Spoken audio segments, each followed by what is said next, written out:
Every clergyman has had this experience of getting a call, it's usually in the middle of the night, from a family, from a social worker in a hospital, from a friend of a friend of a friend, that a family's in crisis in a hospital. You get up, you kiss your wife goodbye, your spouse goodbye, you get dressed, you drive to the hospital, and what you discover is grandma, mom, dad, Uncle Fred, lying in an ICU room, attached to wires and tubes and a variety of medical interventions, and a family gathered around the bed. And the family is alternatively grieving and angry at each other, grieving and arguing. They're grieving because the doctors have told them there's nothing else they can do to preserve life. And they're angry at each other because they're being asked to make a decision that no loved one has ever been prepared to make, which is, when is it time to die? And there's always an argument. One sibling says, it's time to let her go. She's been fighting too long. This is not how mom would want to live. One sibling says, no, we have to keep fighting, even if there's the slightest chance of survival, even if there's the slightest chance of recovery. And it's often, and without prejudice, often it's the sibling who's from out of town who wants to keep fighting, and the one who's been there night after night after night with that mother, that father, that uncle, that friend who's been fighting for that person's life, who knows how long the fight has been going on. And then you have the pressure of the doctors, the hospital administrator, the insurance company, who are telling you that you've been there long enough, there's nothing else they can do. They need the bed for other patients who actually have a chance of recovery. And the clergyman is brought into a family, and usually I don't know this family. I've never met them. They don't know me. I'm some stranger. And I'm supposed to referee this argument.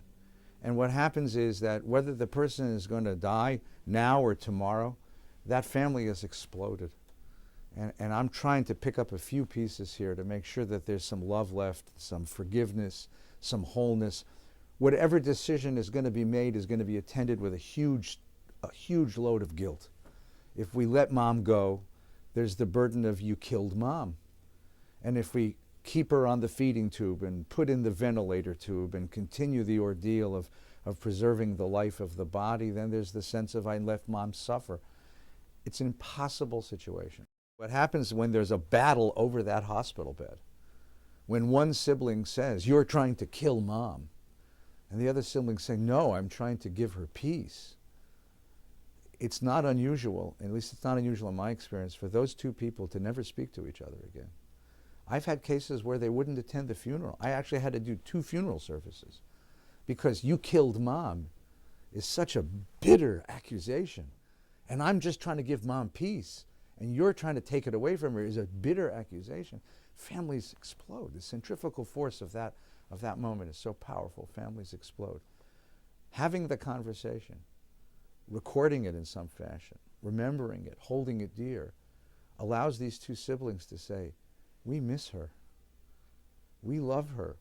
We would have wanted her to have more time with our children and their children, but this is the right thing to do.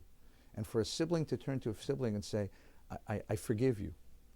Yeah, I didn't want to let mom go, but you made the right decision. I forgive you. That's holiness. That's revelation. That's a moment of sanctity for a clergyman, for a rabbi, and that's a moment of love and oneness. And now the family can grieve together, and they can remember her together, and they can cherish the memories of her life and the wisdom of her life, or his life. That they can do now. That's what the conversation allows us to do. So I stood before my congregation on the holiest day of the year, the Jewish holiday of Yom Kippur.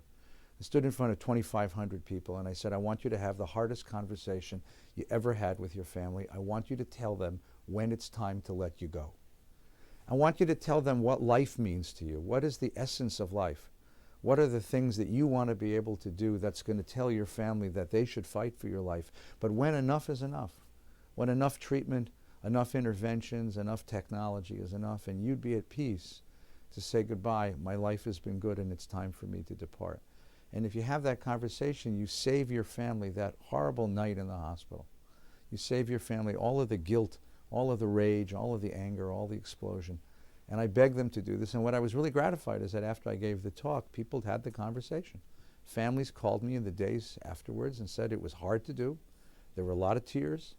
But in the context of the holiday, which is a very serious holiday, and because their rabbi had told them they needed to do it, There was an opening. There was an opening, and families had these conversations. And in the end, I know that families were saved a great deal of anguish.